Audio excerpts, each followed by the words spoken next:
I'm going to set a timer. I don't know. I want us to be able to hear the bell.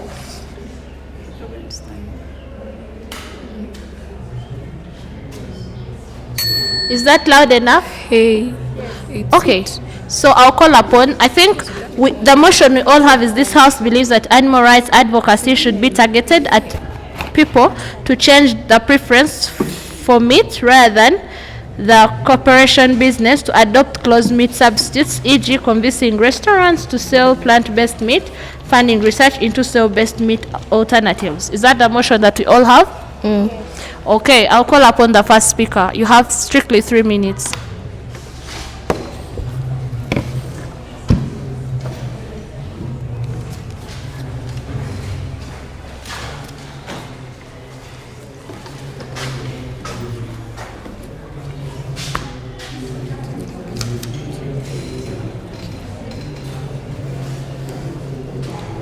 My speech in 1.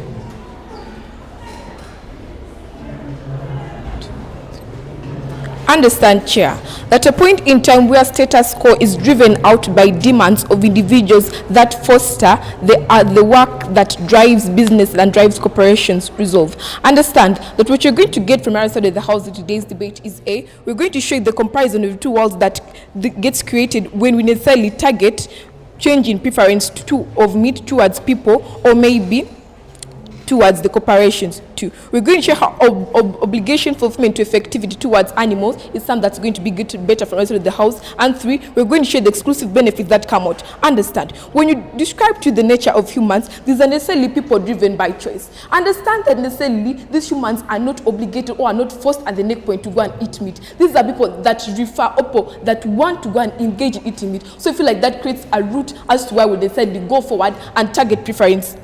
When we show the nature of these businesses, these are businesses driven by majorly 2 things: fulfilling capitalist demands and profit maximization. Understand that all this is driven by public demands. Understand the point in time necessarily go and curb down their consumers and necessarily change the preference of their consumers. We feel like it cuts down the chain of them having the need to fulfill demands too.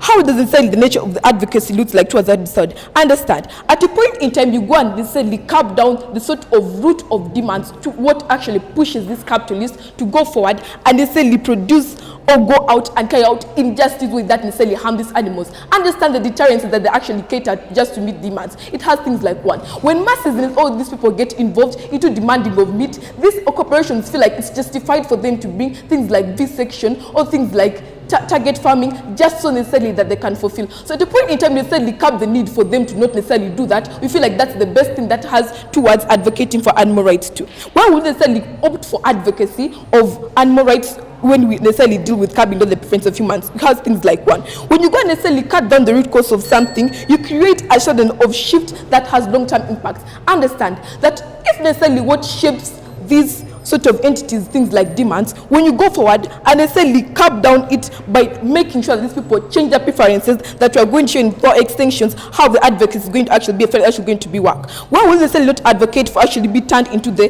business side or the business corporation side of the House? We feel like 1, when you necessarily go forward and give them a sort of adoption or you target it on adoption, we feel like undermines things like vegetarians, because if these are closed meat products, they're not necessarily things that have a long line away from meat. They still foster demand of meat. People still get a privilege to still eat meat. Understand, if they necessarily opt for a world that comes down, let's say the preferences or respects vegetarians today's debate, we feel like things it is still having meat and content, not necessarily endanger the sort of differences that was closed down by vegetarians and what we call omnivores too. We feel like it still prompts the continuous consumption demands. Understand that if you still leave meat in a viability, you still get people to expose towards eating it. I rest. Thank you, Speaker, for the fine speech. I call upon the first speaker from the opposition side.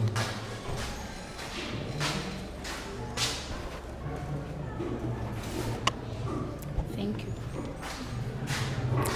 I begin my speech now. So, from the team negative, we come and rebut what the team affirmative tries to put on their table. We are not going to go by their characterization, whereby they prefer people to go by people being vegetarians, people turning to just a global change of words. People are going to change to being vegetarians. But no, it cannot be done. One, people that are some, they have to show us some policies. They have to show us the loophole they are going to follow, whereby they are going to force these people turn into vegetarians, because people can never turn into vegetarians in one day. But no, they also come up and they tell us that they are comparing the world. They are comparing the world where people. They are comparing the world where. Excuse me. They're comparing the world where people are going to be vegetarians and where the people are going to be relying on maybe beef and other things. Not mainly, they're not going to be omnivores, but they're also going to contemplate. They're going to be doing the both. So, why the fact that the animal rights are advocated, this means that they are legalized, and this means that we are not going to come up, but we are not going to naturally come and maybe attack the advocacy, because we will have to face the repercussions if at all we advocate for it. But we cannot change globally from being omnivores to being mainly vegetarians, because it can never work. One, but by the act of advocating this rate, one of the challenges that are going to be there is going to be behavior change. Instead of people at least we need to give people measurements that they should not mainly look on being vegetarians, but they should also once in a while at least look to this, say yes, they're going to be affecting they're going to be affecting the animal rights, but at least at a low scale. But if you totally make people be vegetarians by force, this means that that's the level where people are going to be harming the human rights by slaughtering animals without the concept of the government or something like that. At least we want to give us a loophole where you are going to fall, and you're going to show that these animals are going to be secure. People are not going to go against them, and people are also going to follow your policy. One, but why do we say that there is going to be behavior change from the state of our house? One, people are going to go against. People are going to be doing things behind the law. Fear of being accountable. They're going to do things that are going to be. They're going to do things that are not going to be into law, and they're going to do things that they are going to regret after. So, they also come and tell us that captivity, that they are looking at capitalists, whereby the restaurants are going to turn into selling. Plant-based meat. How sure are you that these people are going to be mainly interested in the plant-based meat? Whereby I think this may be something, maybe it's social, but it's not capital, because not all people are going to go on selling all these, and even people, I feel they are going to make more losses, because not everybody is interested in only plants, but also people, at least at some scale, you don't need to make them only vegetarians, but you also need to give them out an opportunity to meet maybe the demands of meat. Yes, people, you are by the same of legalizing this policy, are also going to bring up some things like, I think, lack of deficiency diseases. Yes, they can come and tell us that there is iron in beans, but the iron that is in beans, you must eat beans for a certain period, maybe to get the maximum iron. So somebody who is eating maybe once in a month, something like a liver or an animal to contain that liver. So people, there is going to be a rise of deficiency diseases. So with that, I'm a proud negator. I rest my case. Thank you, Speaker, for the fine speech. I call upon the second speaker.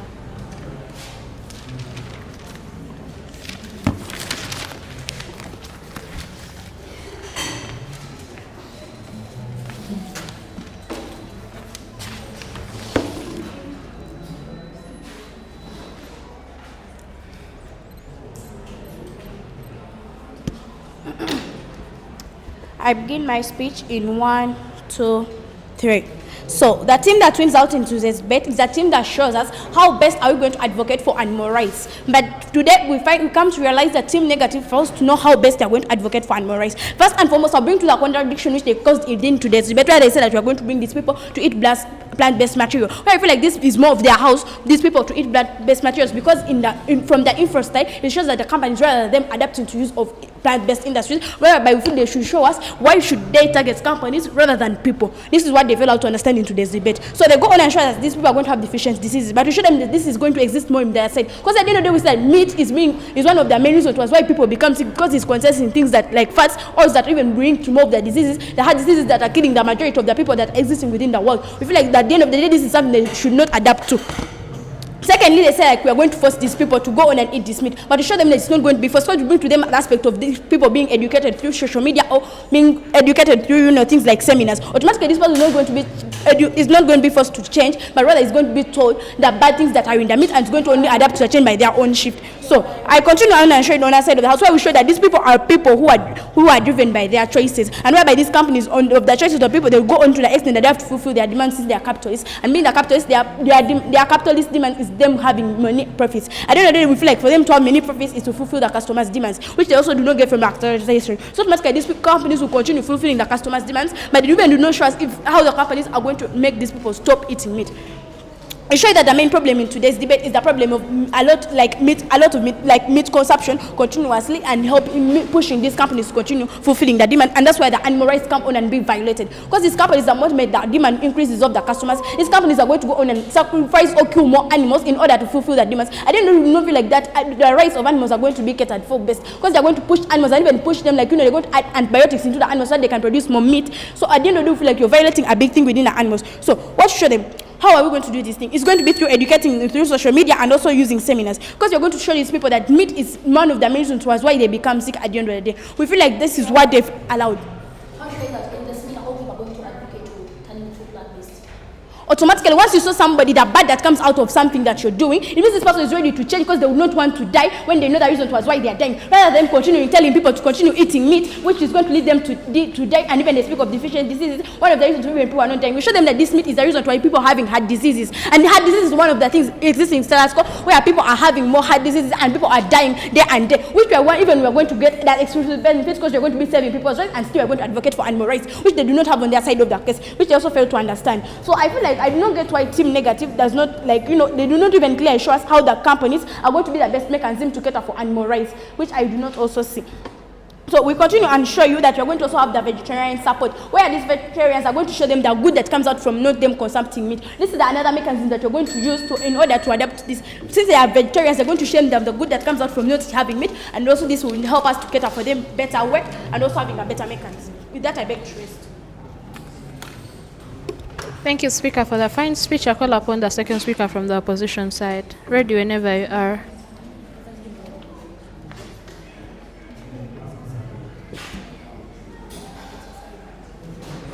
I respect the panel.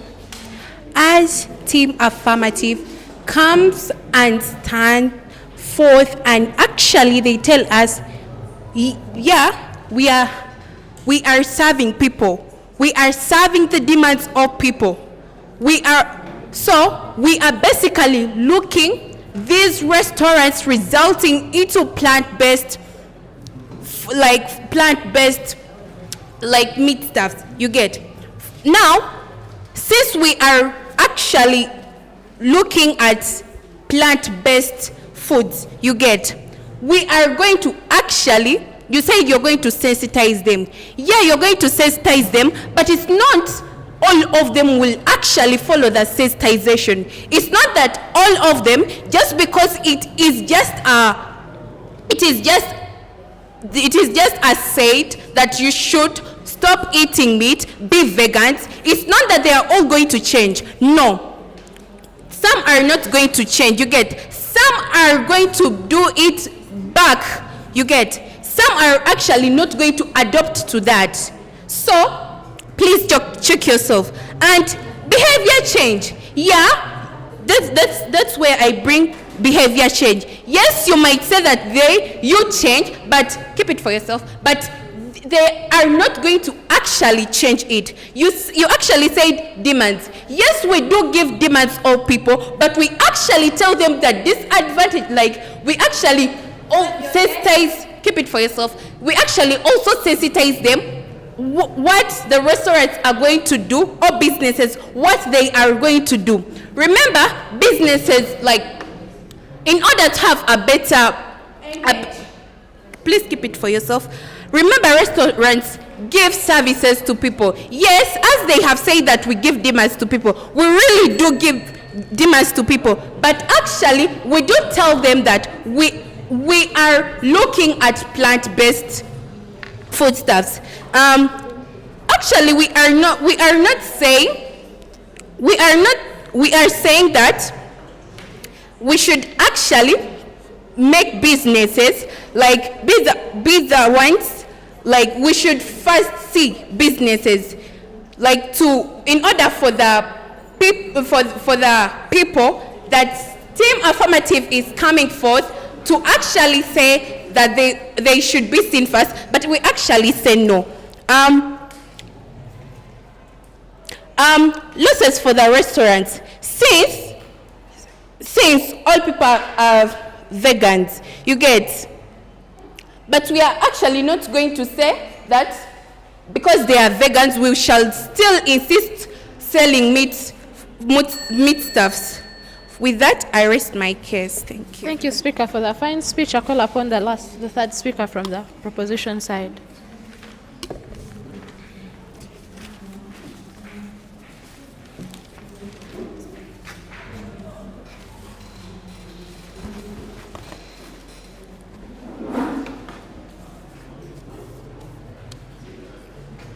I begin my speech in 3, 2, 1. Chair, what's the major point of clash in today's debate? The problem with the bench, with our opponent bench, they think that serving people's demands is the right thing to do in the first place. But then, Chair, what do we show them in the first place? We show them that, Chair, today's debate is just involved. Today's debate, we are looking at human rights, Chair. At a point in time, you are only looking at the demands you want to provide to people, but then rather you are injuring some other organisms of which we know that we have the law of interdependence. We show you that in the first place. This is an ecosystem. At a point in time, you favor yourself, not favoring other things that also favor you. Then you are most likely to cap yourself down, Chair. So what's the major point of clash from their side of the case? They show that they are serving demands of people, Chair. Just because these corporations are like capitalists in nature, they are just looking at money. That's their major goal in the first place, Chair. But then, Chair, we show them that this is something that's so wrong in the first place, because at a point in time you only cater for money, but then you are not looking at the animals that are in the long run. These animals that are you don't look at the animal rights, because in the first place, if at all you don't cater for the animal rights, hindering them, like slaughtering them, vivisection and stuff, you will realize that these animals, if at all you get the meat just because for you want money, supplying this meat to the people, you are causing things like more of heart diseases that we show you in the first place. So we are showing you that, what does this portray? We show that in the first place, you are more of catering for more of healthy problems to the people, but rather more of health problems to the people in the bid for you to get money in the first place. That's why we feel then for you catering for demands of people is not like necessary in today's debate. The other point of clash here, they think that today's debate all we want is they think that in today's debate all we want is we are eradicating the people's choice here, but we are not eradicating the people's choice here. People have their choice, but what we want in today's debate is the advocacy for change of behavior. And how is this going to happen?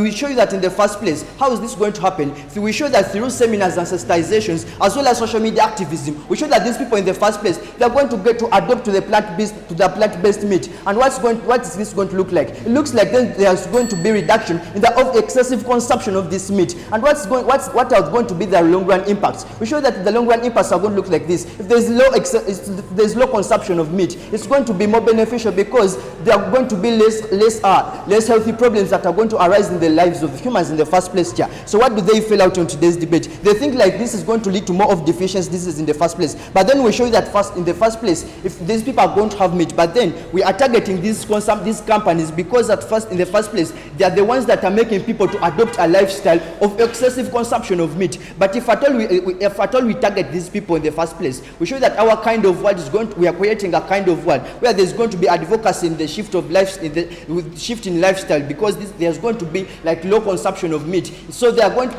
people are going to still be getting these food values from meat, but then you are going to be getting them. But rather we show you that in the first place, these people become vegetarians. These vegetables in the first place, they're going to provide them with more of the food values they want in the long run, Chair. Thank you. Thank you, Speaker, for the fine speech. I call upon the other speaker.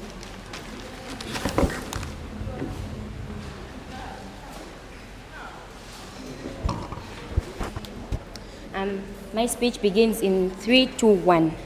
So these guys come and talk about capitalism, that we only care about the money. But the thing is like this. If we don't get this meat, not only humans eat the meat. We have some animals like the lions, like especially these ones that they keep in zoos. They really need this meat. It's like a food chain. Like without the meat, they cannot survive. And you cannot tell me that capitalism you open up a restaurant and you have only veggies. Don't tell me that anyone will admire such a place, because the doctors themselves advise us to eat a balanced diet. And if your restaurant only focuses on veggies, that's not a balanced diet, which will cause diseases. And the opposition side comes and tells us that deficiency diseases, we shall receive like deficiency diseases, heart diseases from animals. But the thing is like this: if you eat the meat, you don't consume so much of it, because that's what they say. You don't have to consume so much of meat. And if you do that, you do a body exercises, which will prevent a lot of fats that are affecting the heart, and that will prevent the heart diseases. Another thing is that these diseases, you're telling me that if you eat a lot of veggies, that you should prevent eating a lot of vegetables. It will prevent diseases. But if you also overeat vegetables, there are some diseases you cause. Not all types of veggies or plant foods have all nutrients. Another thing is that they come and tell us that they will educate people on how to live, like they'll educate people to live to live meat, but don't tell me you're going to educate everyone. There are people who are living in rural areas. You yourself cannot reach there and talk to them and tell them to live meat, because most of them live on hunting, such stuff. They live in hunting and they own big dairy farms and all that stuff. So don't tell me you can come and tell them to stop that. So socialization, you come and tell us that if vegetarians are like together, you tell them that if they come together, they can solve the problem of not eating meat. But first, we tell you that socialization does not only concern meat. You can socialize in many ways, which is not eating vegetables. And you come and tell us the rights of animals. But here, we don't say that we should not value the animals. We value them, yes, but also the meat is required in our bodies, and also other animals require the meat. Another thing, you come and tell us the demands of people. These demands of people, it's the same as their rights. So you cannot tell me rejected. You cannot tell me that you violate their rights when it's part of their demands. Because if someone demands something, that means they need it part of their life, and you cannot really reject it. So also the animals themselves need the meat, because it runs in their food chain. Another thing is that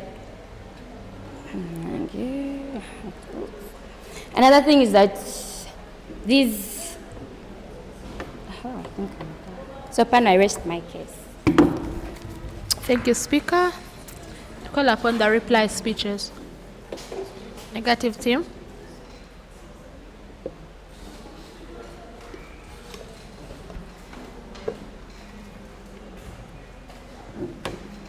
Resolved. So, panel, from our negator side, you come and tell the farmer say that once in a while they are going to be given chance to access meat once in a while. But for example, we giving them the duration, maybe something like at most once in a month. So, but if they still come on and insist on no, and they still tell us that there are going to be health problems, mention of brucella and the other rest of just consuming meat once in a month, then that means that they are lagging because they don't have enough research on what this is.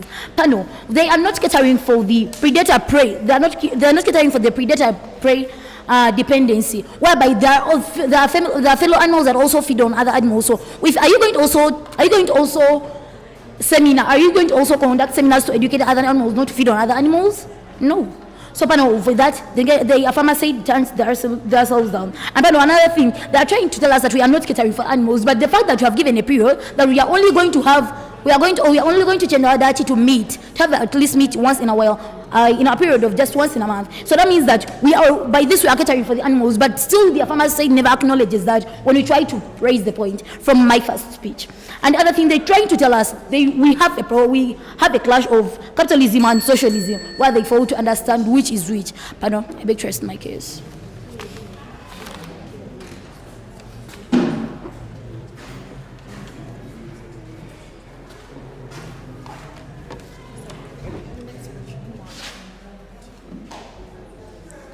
Understand, Chair, that today's motion necessarily required which side of the House necessarily fulfills advocacy for animal rights to effectivity. Understand the misjudgment that we get from the side of the House when they come to bring things like predators. Understand, from characterization or from infos, like the motion itself necessarily describes that this is necessarily people getting involved. This is just an involvement of people. When they come necessarily talk about things like, people can still opt for, let's say, eating meat once in a while. Understand that these capitalist societies have certain things that approve or necessarily push their sort of entities. At a point in time, they know that in January, it's the time that people are going to advocate or eat meat. They're going to necessarily look for the time in January. They're going to massively, or it even deterrence the status quo at one point when they try to fulfill that sort of demand in January. Understand? When they come to necessarily bring out things like diet fallouts, we necessarily bring to them what sort of, why do we strip off choice at a point in time when necessarily humans misuse their choice? Understand that when people go out and eat meat excessively, we don't feel like there's sort of justification that people are going to, oh, they're going to eat it for once in a while, it's actually going to solve. We also show to them that there are other existing things like vegetables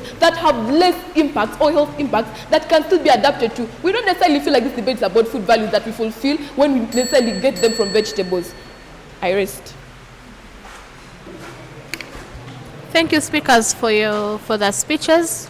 It was a good round, but unfortunately, I won't be able to give feedback because it's a silent round. All the best in the next round.